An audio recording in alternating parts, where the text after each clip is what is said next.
बना रहा कश्मीर का। ठीक है, तो आपको continuance after independence, clear, previous में क्या हुआ, क्लियर, और राइट नाउ अब क्या हो रहा है, पहली बात यहां तक समझ में आ गई। अब कश्मीर के अंदर जो दूसरी समस्या है वो अनएम्प्लॉयमेंट की है, क्लियर, इसके ऊपर आप फोकस करेंगे। तीसरी बात, इस जगह पे एजुकेशन का क्या हाल है, जो रिसेंट डेटा है उसके हिसाब से आप चीजों को रखोगे। चौथी बात कि आर्टिकल 370 और 35A, क्लियर, अनुच्छेद 370 और 35A को क्या कर दिया गया, डी ऑपरेशनलाइज्ड कर दिया गया, पूर्णतया खत्म नहीं किया गया। मैं आपको इसके बीच में फर्क बताऊंगा, ठीक है। और कब किया गया, ऑन 5 अगस्त 2019। और उसके बाद अब इस चीज को समझिए कि उसके बाद इसमें क्या फर्क आया, क्लियर, कश्मीर की स्थिति में।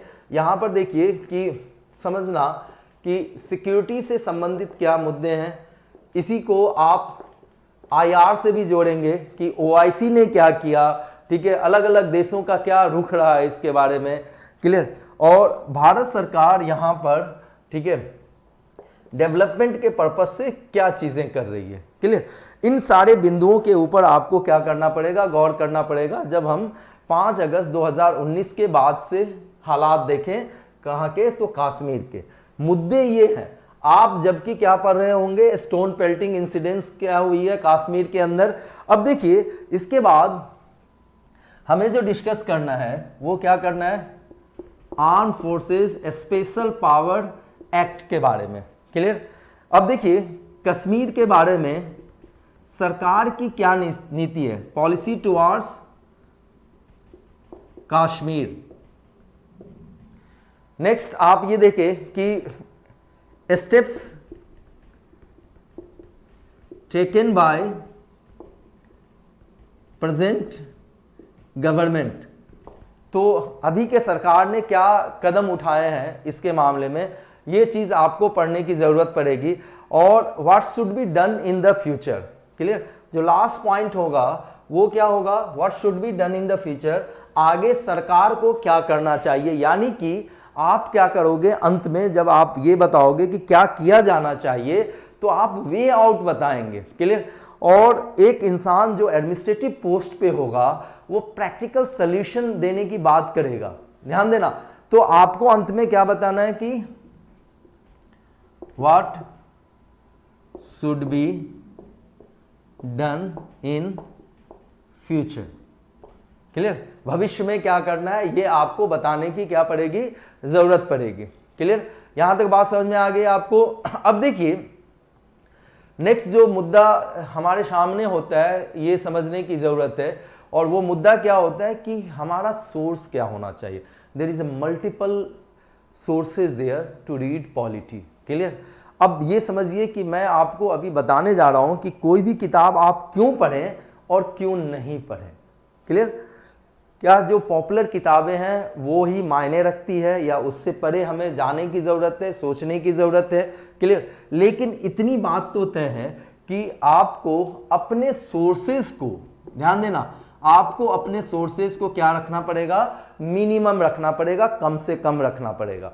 देखिए एक जो सबसे पॉपुलर किताब है वो क्या है, एम लक्ष्मीकांत की है, क्लियर। अभी मैं इसके बारे में बात करूंगा।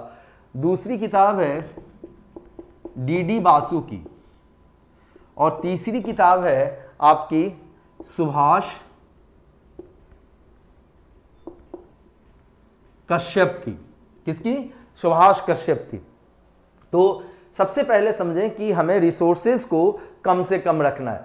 तो मैं आपको ये बता दूं कि जहां तक एम लक्ष्मीकांत का सवाल है ये काफी ज्यादा पॉपुलर है, क्या है, काफी ज्यादा पॉपुलर है। लेकिन यदि आप मेरी निजी राय पूछें, it's not a great book, clear. आप यदि सिर्फ और सिर्फ पीटी को फोकस करना चाहते हैं, पीटी को क्लियर करना चाहते हैं, तो ये इससे अच्छी कोई किताब नहीं है, clear, read it 5 times 6 times and you are going to manage the PT. लेकिन इसमें भी आप देखिए कि सिर्फ एस्थेटिक पार्ट को आप कर पाएंगे, इसके जो डायनेमिक पार्ट है इसको आप नहीं कर पाएंगे। ध्यान देना इस चीज को, जब आप सिर्फ एस्थेटिक पार्ट को, अब आप जाओ तो विगत वर्षों में एस्थेटिक पार्ट में यदि 18 क्वेश्चन यदि टोटल पूछे गए हैं तो उसमें से पाएंगे कि 16 करीब कहीं ना कहीं किससे पूछा जा रहा है, तो डायनामिक पार्ट से। जो कुछ आपको एस्थेटिक भी लग रहा है वो भी कहीं ना कहीं डायनामिक है। जैसे एक प्रश्न पूछा गया कि राइट टू मैरिज किस फंडामेंटल राइट के तहत आता है, ठीक है, तो आर्टिकल 21 के तहत। अब ये समझिए कि ये पूछा क्यों गया, ये पूछा इसलिए गया कि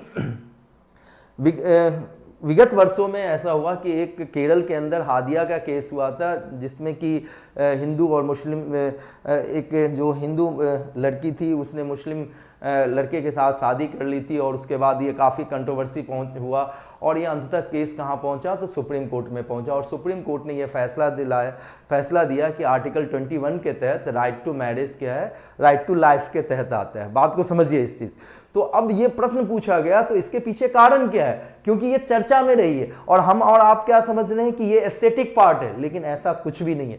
तो यदि आप मुझे बोलेंगे कि सिर्फ और सिर्फ लक्ष्मीकांत पढ़ के हमारा काम पॉलिटी में चलने जा रहा है, तो बिल्कुल नहीं, ऐसा कतई नहीं है। आप इसके साथ यदि लॉट्स ऑफ न्यूज़पेपर रीडिंग करते हैं तो then you are in a position to manage, तब आप इस चीज को क्या कर सकते हो, संभाल सकते हो। तो Laxmikanth plus newspaper reading, then it is okay. Otherwise if you are relying just on the M Laxmikanth, यदि सिर्फ और सिर्फ एम लक्ष्मीकांत के ऊपर आप भरोसा करते हैं तो वो अपने आप में पर्याप्त नहीं है, ठीक है। अब ध्यान दीजिए, डी बासु काफी अच्छी बुक है, बहुत पुरानी बुक है और बहुत चीजें अच्छे ढंग से रखी गई है, लेकिन इसकी जो लैंग्वेज है वो थोड़ी सी डिफिकल्ट है। अनटिल एंडलेस आपकी जो अच्छी पकड़ लैंग्वेज के ऊपर ना हो, आप यदि जो कॉन्स्टिट्यूशन के जार्गन्स या उनके शब्दावली से परिचित ना हो, तो इसको मैनेज कर पाना क्या होगा, आपके लिए मुश्किल सा काम होगा। क्लियर। तो ये दो, फर्स्ट और सेकंड को मैं क्या कर रहा हूं, निगेट कर रहा हूं। थर्ड जो है वो क्या है, आपका सुभाष कश्यप है। ये नेशनल बुक ट्रस्ट के द्वारा पब्लिश होती है, और एक किताब है आवर कॉन्स्टिट्यूशन, यानी कि हमारा संविधान। ये हिंदी और इंग्लिश दोनों में उपलब्ध है। आप हिंदी माध्यम के छात्र हो या अंग्रेजी माध्यम के छात्र हो, और ये बड़े अच्छे से एक कहानी के जैसे चीज़ों को समझाया गया है, और बहुत ही सुग्राह्य भाषा में है, बड़ी सिंपल से लैंग्वेज में लिखा गया है, और आप इन चीज़ों को क्या कर सकते हैं, मैनेज कर सकते हैं। क्लियर ना। तो इफ यू से माय कॉल, मेरा जो आपके लिए एडवाइस होगा वो मैं क्या कहूँगा, सुभाष कश्यप पढ़िए और साथ में न्यूज़पेपर को पढ़िए, ताकि चीज़ों को, इसके साथ मैं बताना चाहूँगा कि आगे आने वाले समय में जो कक्षाएं होंगी, उन कक्षाओं को, उस क्लास के अंदर मैं चीज़ों को इतना आसान करूँगा कि आपको बहुत सारे सोर्सेज की ज़रूरत नहीं होगी। सिर्फ और सिर्फ आप मेरी क्लासेस को फॉलो करते रहिए, and I assure you it is going to be more than suffice. Clear, for your purpose. आपके दृष्टिकोण से ये क्या होगा, बिल्कुल पर्याप्त होगा। अब आपको समझिए कि, लेकिन यदि बेसिक बुक की बात की जाए तो मस्ट रीड के कैटेगरी में जिसको कि आप जरूर से पढ़ें, वो क्या है, पॉलिटिकल थियरी। क्लियर, ये क्लास 11 का है। क्लियर। और दूसरा Indian constitution at work, Indian constitution at work, जो कि क्लास 11 का ही है। यहां तक बात समझ में आ गई। ये दो किताब आप इसके ऊपर क्या करेंगे, नजर रखेंगे। नाउ अब मैं आपको बताने जा रहा हूं कि न्यूज़पेपर के अंदर क्या पढ़ना है आपको।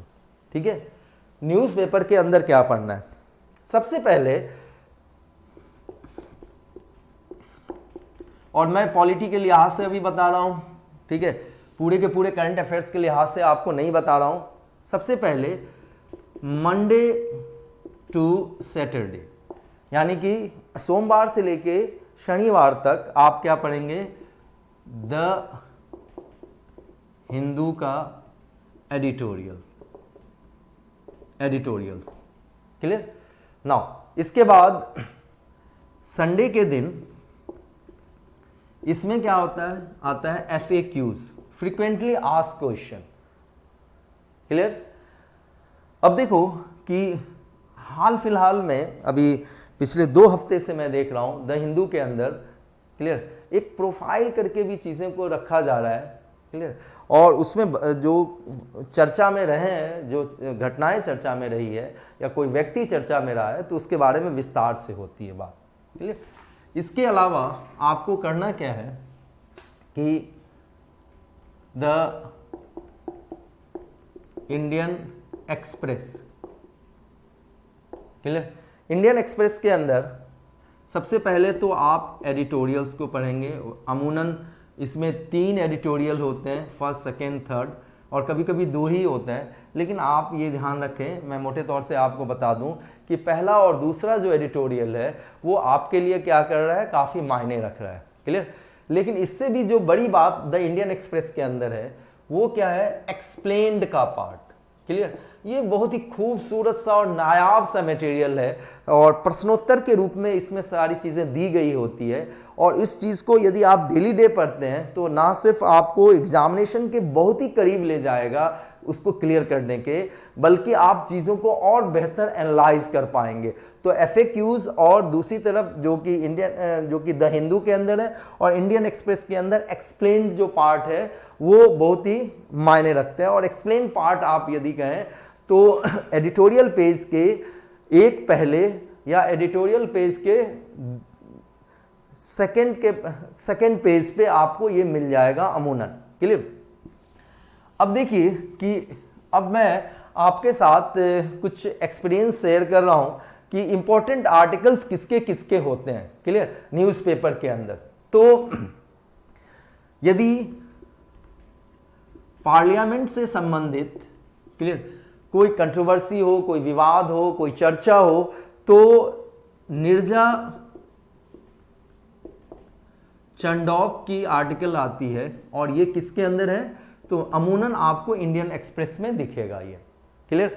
उसके बाद यदि सुप्रीम कोर्ट और जुडिशरी से संबंधित, सुप्रीम कोर्ट और जुडिशरी से संबंधित कोई यदि विवाद है, तो मैं आपको बताऊं कि सुप्रीम कोर्ट और जुडिशरी से संबंधित यदि कोई विवाद है तो इसके लिए उपेंद्र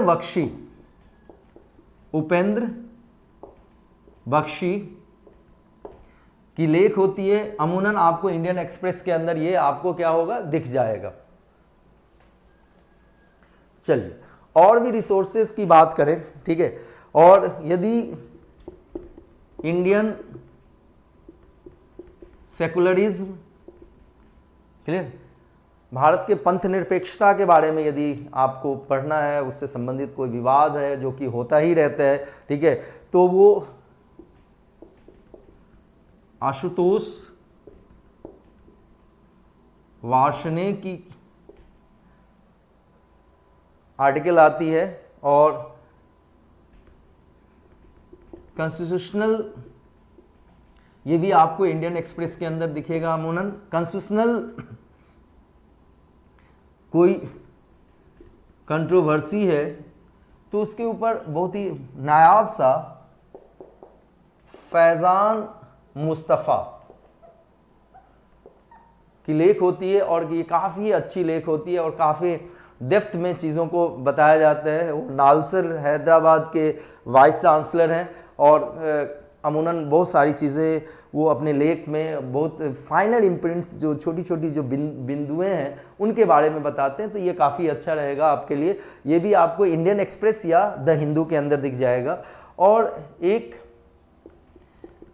AK वर्मा है जो कि क्राइस्ट कॉलेज कानपुर के पॉलिटिकल साइंस विभाग के HOD रह चुके हैं और इनकी भी लेख जो होती है वो कॉन्स्टिट्यूशनल और पॉलिटिकल इश्यूज पे होती है। किसके ऊपर?